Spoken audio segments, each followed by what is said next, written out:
प्रेम प्रणाम जी। तो आज हम चलते हैं पहले सागर की ओर।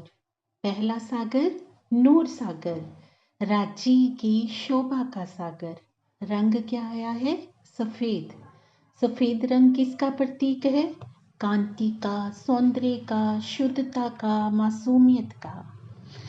अब धनी जी आठों सागरों का सुख लेकर इस ब्रह्मांड में आए, हम आत्माओं के लिए।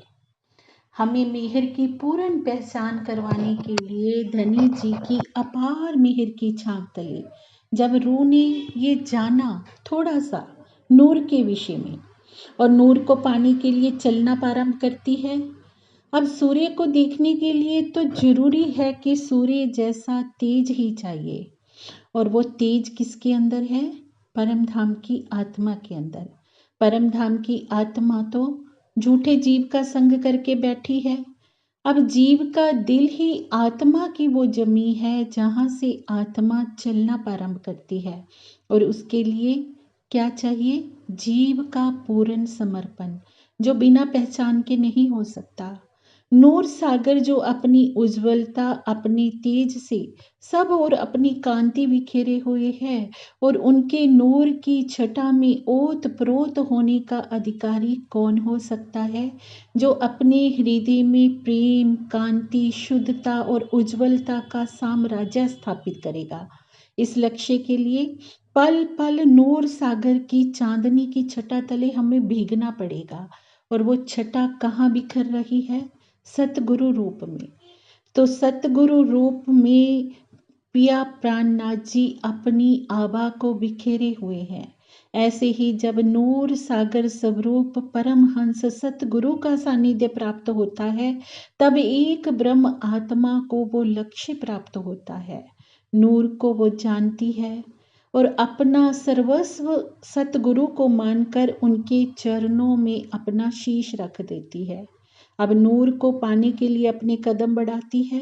सर्वप्रथम नूर के अंदर जो गुण विद्यमान है, उन्हीं गुणों को आत्मसात करना होगा। नूर सागर तक पहुंचने के लिए निश्चित ही ब्रह्म अंगना के अंदर वो समस्त गुण पहले से ही विद्यमान होते हैं, क्योंकि आत्मा क्या है? पर आत्म की प्रतिबिंब स्वरूपा है, और पर आत्म धनी जी के ही हृदय का अंग है, राज्य के ही हृदय का अंग है। इसलिए जो गुण नूर सागर में निहित हैं, वो सारे गुण नीर सागर में भी समाये हुए हैं।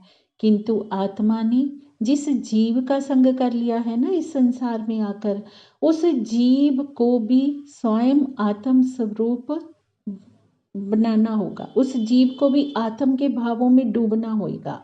अब उसको आत्म के भावों में डूबने के लिए अपने को उन गुणों की कसौटी पर खरा सिद्ध करना होगा, और उसके लिए जरूरी है कि प्रतिदिन नूर के स्वरूप पिया प्राणनाथ जी का ध्यान किया जाए।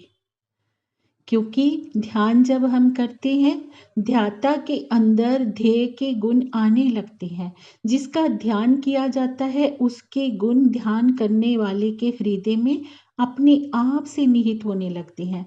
जिस प्रकार गंदे पानी की कोई बाल्टी है, अगर उस गंदे पानी को हम साफ करना चाहते हैं तो उसमें नल छोड़ दें। जब हम उसमें नल छोड़ देंगे, धीरे धीरे गंदा पानी बाहर होता जाएगा और साफ पानी से वो बाल्टी भर जाएगी, और एक समय ऐसा आएगा कि हमारे पास साफ जल होगा। उसी तरह से अगर हम हर रोज नूर सागर का ध्यान करते हैं, तो हमारे हृदय में नूरी गुण विकसित होने प्रारंभ हो जाएंगे। तो नूरी गुण जब आत्मा के हृदय में आने लगेंगे, तो नूर को प्राप्त करने के लिए आत्मा जब अपना सफर प्रारंभ करेगी, अभी तो नूर को जाना है, जानने के पश्चात कदम चलने के लिए जब प्रारंभ करेगी, तो दूसरे सागर से चलेगी, जो है नीर सागर, रूहों की शोभा का सागर। वो प्रसंग हम कल करेंगे। प्रेम प्रणाम जी।